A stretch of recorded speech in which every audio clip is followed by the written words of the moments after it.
यशस्वी प्रधानमंत्री नरेंद्र मोदी जी ने अपने संकल्प में सम्मिलित किया है।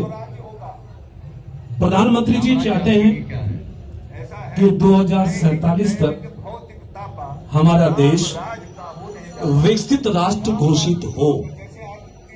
प्रधानमंत्री जी चाहते हैं कि 2027 तक हमारे भारत की इकोनॉमी वर्ल्ड की 3rd लेवल की इकोनॉमी बने।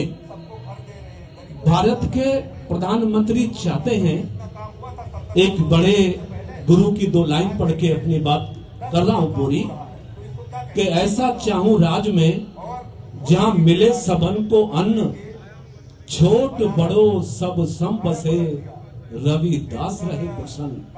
प्रधानमंत्री जी की चाहत है कि भारत की संकल्पना जो राम राज्य की स्थापना की थी, सबको न्याय की, सबको सम्मान की, भारत के यश, भारत की कीर्ति को विश्व पटल पर स्थापित करने की, भारत को विश्व गुरु बनाने की, तो निश्चित हमारा देश, हमारे देश की परिस्थितियां, हमारे देश का संस्कार, हमारे देश के प्रधानमंत्री भारत को विश्व गुरु बनाने का संकल्प लेकर आगे बढ़ रहे हैं। अयोध्या इसका प्रमाण है। आज हम उस रमणीक स्थान पर हम सब लोग उपस्थित हैं, जिस स्थान पर 7-8 वर्ष पहले जब राम भक्त आते थे, लगता ही नहीं था कि ये उसी राम की नगरी है जिसने विश्व को न्याय की परिभाषा से अवगत कराया। न विकास, न सुधार, न समृद्धि, न रास्ते, न खुशहाली, न कानून व्यवस्था, न धर्म प्रेमियों के लिए कोई अन्य व्यवस्था। आज उत्तर प्रदेश के समूचे लोग, आज देश के समूचे लोग इस बात को लेकर उत्साहित हैं कि आज अयोध्या भगवान श्री राम की कृपा से एक ऐसा स्थान हो गया है कि दिल्ली से चलने वाला राम भक्त अब दिल्ली से अयोध्या में 1 घंटे में पहुंचता है। बंबई का रहने वाला अब अयोध्या में 1-2 घंटे में पहुंचता है। अहमदाबाद से चलने वाला भगवान श्री राम के दर्शन करने के लिए अब 2 दिन में नहीं, 2 घंटे में पहुंचता है। एयरपोर्ट का निर्माण, सड़कों का जाल, बिजली का प्रबंधन, धर्म स्थानों का सौंदर्यीकरण करा के हमारी सरकार ने भगवान श्री राम के प्रति अपनी आस्थाओं को समर्पित करते हुए इस बात को सत्य कर दिया है कि धर्म, सनातन और भगवान श्री राम हम सबके आदर्श हैं, हम उनके अनुयायी हैं और उसके लिए हम कुछ भी करने के लिए आगे बढ़ने वाले हैं। आपने तो 2047 तक का आपने दे दिया एजेंडा की, 2047 तक हम रहेंगे, तो ये विपक्ष का जो 2024 आने का सपना है वो कहाँ है? और इसमें मैं एक और चीज ऐड ऑन करना चाहूंगी। आप अपनी बात बोल रहे थे, विपक्ष यही कहता है बस अपनी बोलते हैं, सुनते नहीं है। दूसरा ये भी कहूंगी कि आप लोगों ने तो भगवान का राजनीतिकरण कर दिया है, ऐसा विपक्ष कह रहा है। रामचरित्र मानस को हमने वो साथ में मेरा सवाल भी रहेगा। रामचरित्र मानस की बात कर रहे हैं, निश्चित मैं दोनों बातों का उत्तर दे रहा हूं क्रम से।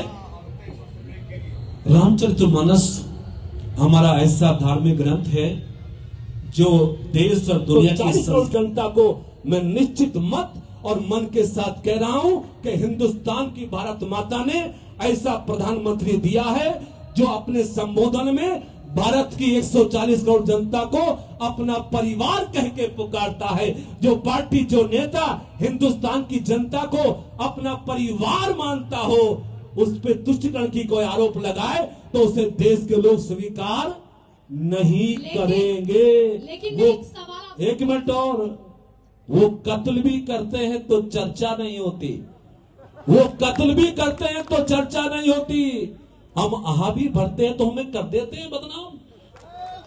हम तुष्टीकरण नहीं जी, हम जाति के नाम पे राजनीति नहीं जी, हम धर्म के नाम पे सियासत नहीं जी, हम भारत के संविधान के सम्मान को रखते हुए और सनातन के विचार को बढ़ाते हुए भगवान श्री राम की कृपा के पात्र बनकर देश और प्रदेश की सत्ता का संचालन कर रहे हैं। भेदभाव के आधार पर नहीं, सबको साथ लेकर चलना। उस देश में इस्लाम को मानने वाले, उस देश में बुद्ध को मानने वाले, उस देश में क्रिश्चियनिटी को मानने वाले, उस देश में ईसाईयत को मानने वालों को भी हमारा धर्म स्वीकार करते हुए कदाचित उनसे विरत नहीं रहता है।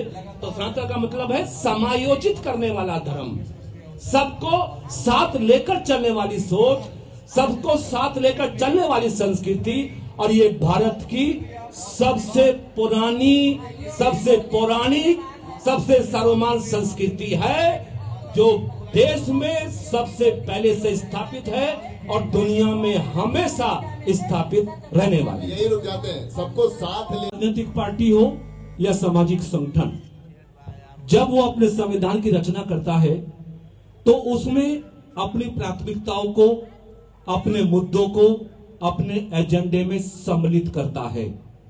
भारतीय जनता पार्टी के निर्माण, भारतीय जनता पार्टी के गठन के समय इस बात को सम्मिलित किया गया था कि अगर देश में भारतीय जनता पार्टी को देश की यशस्वी जनता ने सेवा करने का सौभाग्य दिया तो हम धारा 370 को हटाएंगे।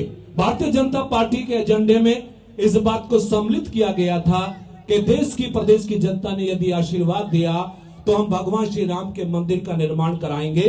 अगर भारतीय जनता पार्टी ने अपने एजेंडे में सम्मिलित बातों को पूरा कर दिया तो यह तुष्टीकरण कैसे हो सकता है? मैं कहता हूं देश की जनता को इस बात के लिए प्रधानमंत्री नरेंद्र मोदी जी को आशीर्वाद देना चाहिए कि आपने ऐसा प्रधानमंत्री दे दिया कि जो कहता है उसे करके दिखाने का दम रखता है साहब। इसलिए विपक्षियों का आरोप पर अब देश की जनता भरोसा नहीं करेगी।